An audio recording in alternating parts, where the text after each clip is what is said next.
There we go. Yeah, hi. Yeah, yeah. Thanks, man. Thanks for accepting my request and accepting to talk with me. No problem at all. Yeah, so uh, I want to introduce you to my audience. Can you introduce yourself to my audience? Okay, I sure can. I'm Dremontez. I host a podcast called Who's to Blame? It's sports and entertainment, and you can find it on any of the local or international podcasting platforms out there, as well as on social media on Facebook, Instagram, and Twitter, and YouTube as well. So, what is the name of the podcast of yours? Who's to Blame? Who's the blame? What did it mean? It basically means a breakdown and rundown in the sports that I do that people have in daily conversation about sports. There's always someone at fault for a win or a loss or a bad decision or a Before good. talking about this, where are you from? I'm from St. Louis, Missouri. Okay, United States. Yes, sir. Okay, so let's talk about your podcast. What made you to start this podcast, and when you got this idea, and why you're doing this? It's a great question. I was actually in talk radio for about 12 years. And as I Okay, saw the transition in talk radio changing a little bit, it was getting a little bit more political than about the actual talent. And I had heard about podcasting 4 years prior to I started it. This is my third year podcasting. And I started doing a little bit more research. And the whole thing was just pretty much coming up with the name of the show and the equipment. The rest was just what I've been normally doing in radio for the past 12 years. okay. Is your own? Oh, I mean, you do this individually, or you have a team? Yes, I do it by myself. I occasionally have guests on, not too often. I occasionally do. So in this, you'll talk about sports and entertainment. Yes. The positive side. I don't talk about anything negative. I just try to keep it positive. Okay, so only international or national entertainment and sports. Just baseball, football, basketball, a little bit of NASCAR, but more of the current events. And sometimes I go back in the day, a little flashback on how things and how sports used to be, how the transition has changed with technology and things of that nature. Are you a sportsman? Yes, I'm a sports fanatic.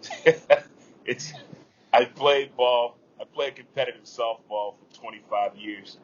I retired Okay. about 4 years ago, and I also grew up playing ball. So I've been playing sports since the age of 7 years old. I played cricket for 10 years, so that's why I Okay. connected. Yeah. I like watching the cricket highlights. They're very exciting. You watch cricket? The highlights, I watch ESPN a whole lot of it. And they sometimes Kevin Nagaldi, he covers a lot of the cricket events in his segment. You're watching IPL, which is going on in UAE, Indian Premier League. Oh, okay, gotcha. Yeah, yeah. Are you watching that? No, like I say, I've only seen the highlights of cricket. I understand a little bit of it, but not too much of it. But Okay, it's fun to you watch. okay. So you're more into baseball, basketball, and football, Yes, American football. American football. Okay, so what do you say in your channel, in your podcast about this? About sports. Yeah, about sports, and how do you explain it? And you come with the news, or you just explain what you observed today in the game? Like, for instance, last night you had the Saints playing the LA Chargers. Now, I just can't talk about the game bit by bit. There are a lot of people out there that get paid a lot of money to do that. I put my own twist on what I got out of it. I saw Drew Brees getting old and growing old right in front of our eyes. And I saw young Justin Herbert coming out of there like the sure thing. Nobody believed in this kid last year coming out of college due to what he did in college and his demeanor in the process of making it to the NFL. Oh, as a sportsman I think it is helpful for you to easy and it is easy for you to explain about the game because you already know the rules and regulations of the games. It's because I follow it closely, so I don't get into the technicality of it where I make it where people have to use a definition or thesaurus to listen to my show, I keep it pretty simple on the basic headlines and the gist of what's going on. Like with the Major League Baseball playoffs right now, you got the Okay. Dodgers and the Braves. Both of them were undefeated. Had to be a loser. And unfortunately, it was the Dodgers that lost last night 5-1, but a great game. You get paid for this? I sell advertising and sponsorship through my show. Awesome. So when you started this? I When did you started start? 3 years ago, 2017. How is it going now? Better than good. Better than good. There's not a bad day of not finding content because I do a lot of writing. I usually Okay. write from 4:45 in the morning to about 11:30 in the day.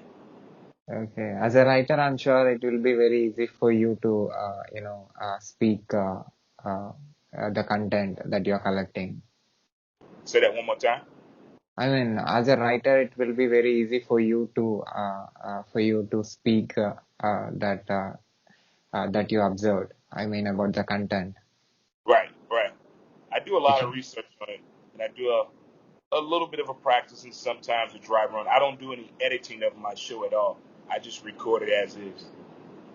okay, no editing. No, The live, however you record, just put that in. I use Audacity and I use SoundCloud and Anchor. Okay. So what is the difference between you and other podcast people who tell about sports? I think mine is I don't deal with guests. A lot of other podcasters that I've heard that do sports, they have a lot of guests. They have a serious background where they're playing sports, but then some just know the numbers. They're like really into the statistics and the analytics of the game, and I just get straight to what I watched on TV and give people my version of what I saw on television. If they get out of the same thing that I saw. What is the difference between you and other podcast people who say about sports? Difference. For one, I don't do any editing at all. And a lot of the people that I follow in my circle, I think there's only three of us that have actually been on the radio. But out of all of us that have been on the radio, I think I was the longest tenured person that was on radio because I was on the air for 12 years throughout Charlotte, North Carolina, and here in St. Louis, Missouri. So in these 3 years, what you have learned? I have learned that do your homework, whether it's on the segments that you're doing, understand the equipment that you're buying because electronics go up and down, they fluctuate in price. Know what type of show you want to run, what type of show you want to do. You can't mimic anyone else. Stay true to yourself. How much time you spend on this daily? I spent about 8 hours per episode of research in writing, trying to shuffle up how I'm going to do the lineup, how I'm going to put the segments in order of that nature. But I do 3 shows a week of recorded shows, and I do 3 live shows as well. 3 live shows. I mean, daily you'll do a show. Daily. Every day I do a show, whether it's recorded or live. I do live shows every Monday, Wednesday, and Friday at 11 a.m. Eastern Standard Time. I'm sorry, Central Standard Time, which you can get through my Twitter feed at W2B Dremontez, and I also post it on YouTube under Dremontez.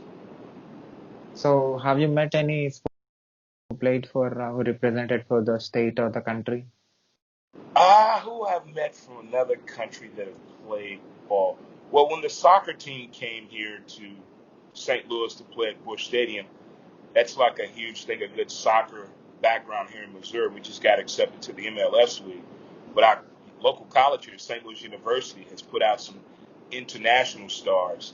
And we had a couple of the Bosnian team came here to St. Louis to play. And it was a huge, huge turnout here at Busch Stadium when the Bosnian team came here. So how much time you spend in watching the games daily? Daily, like tonight, there's a game on a Tuesday for the first time ever. We got football game, professional American football game on a Tuesday. Buffalo Bills and the Tennessee Titans. This is the first. So I'm going to watch that game, of course. And then you got the baseball playoffs going on as well. So I watch both simultaneously as I take notes and I make I guess, bullet points of what's going on.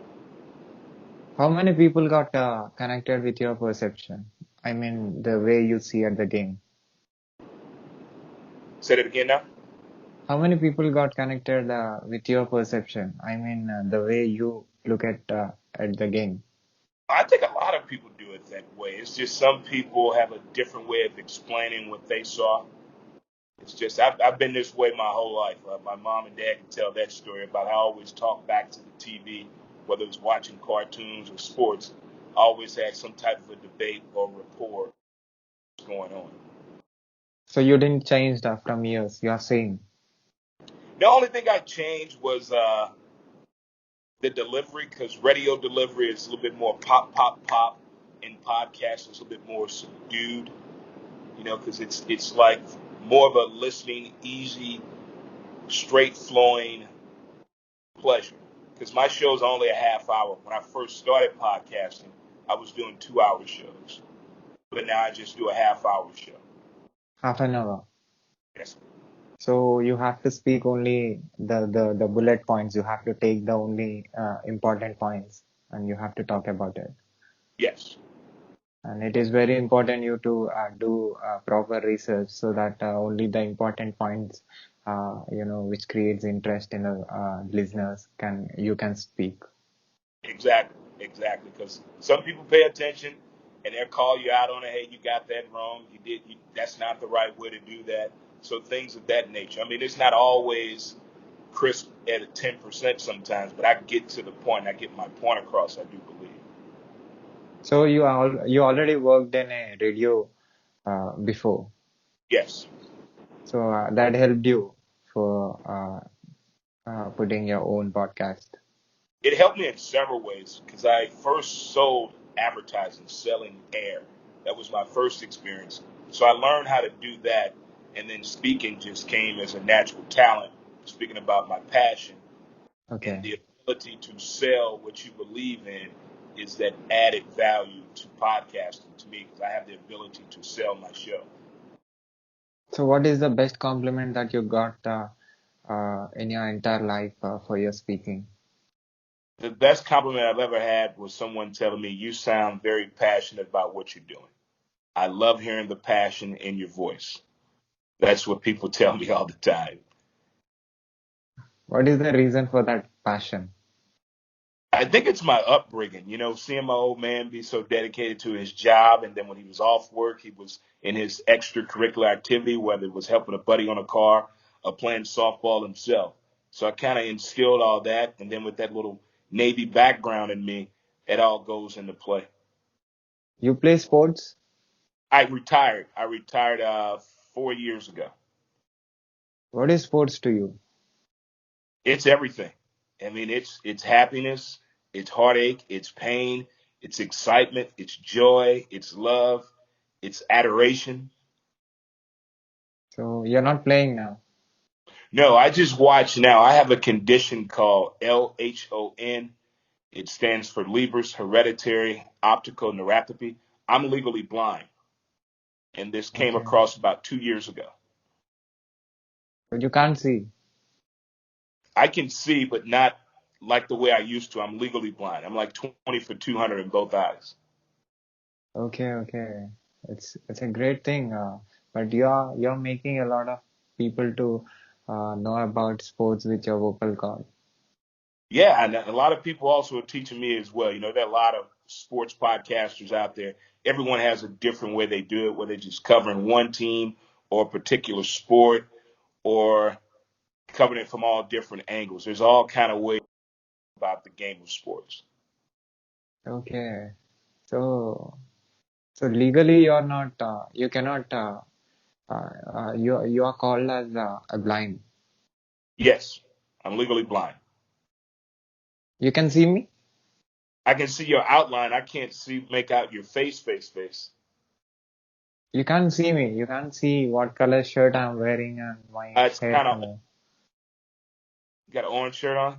Yeah, yeah, Yeah, correct. but I can't see like the details of your face, the color of your eyes, and nothing like that. Okay, okay. So It's great, man. You're highly talented. You're making a lot of people to listen to you about sports. They are getting information from you, being blind. So this is inspiration for the people who have eyes and who are unable to do, who cannot do. This is inspiration. You've been an inspiration too. I've been checking out your YouTube videos, how you reached out to different people. That gives them a way to do that cross promotion with your audience as well as their audience as well. Because during this pandemic time, I try to been focusing on things that the different resources that have been available for people such as yourself and mine, how these different live streaming platforms have opened up and really broadened the horizon and the platform for podcasters and live streamers out there. So great job by you as well. So speaking or writing, which one will you choose? Oh man, that's a tough one. I like talking, I really do. I mean, writing is a little bit more. You got to get it right. Speaking, I can just go straight forward with it. So I'm sure in all these years you can understand things easily and you can speak about it very easily. Yeah, I find it very easy to talk about some things, but certain things I stay away from because it's not my audience. That's not my thing to talk about when it comes to politics and religion. So that's Yeah, why I yeah. keep sports in the entertainment world, Entertainment and movies. movies and Oh, television, things of that nature. okay, I'm a okay, uh, of the theater, the okay. writing, screenplay, the way they score, the music. I'm really intrigued by that. So how do you choose content? You choose content based upon the listener's request, or you do what creates interest in you? I go with what's interesting to me, but I follow all social media platforms. I start out watching television at 4:45 in the morning till about 11 o'clock, and that's the Okay, cusp of what I talk about right there in that area. Everything after that is for the next day to me. That's old okay, news. Here at 12 or 1 or 2 o'clock, that's old news. That hot news is between 4:45 and 11 o'clock in the morning. okay. So do you have anything to say about your podcast to the people who watches this video from anywhere on this planet? Yes, there's several ways you can get a hold of my show and listen to the show. We're on the social media platforms. We're on Facebook. We have a page, Who's to Blame. Instagram, Who's to Blame the podcast. Twitter, at W2B Dremontez. And we're also on Spotify and iTunes, Podbean, and Google Play as well. So if you give me all the links, I'll put all the links in the description of this video. People who watches our video will reach you. Yes, they can reach it through YouTube as well because I post my YouTube live videos on there, and they're only 30 minutes long as well. We do those every Monday, Wednesday, and Friday at 11 a.m. Central Standard Time. Thank you, man. Thank you for giving your valuable time to me and telling about few things about you. Thank you for reaching out, man, and you keep up the great work, all right? And I'm going to keep Yeah, following you. thank you so much. Can I put this video on my YouTube channel You and sure on can. social platforms with your permission? Yeah, for sure. Do it. Thank you, man. Keep going, and I want you to reach more people. Yeah. You too, my man. You too. I do what I can to get you out there, too. Thank you so much again. All right. Gotcha. All right. Bye. Bye-bye.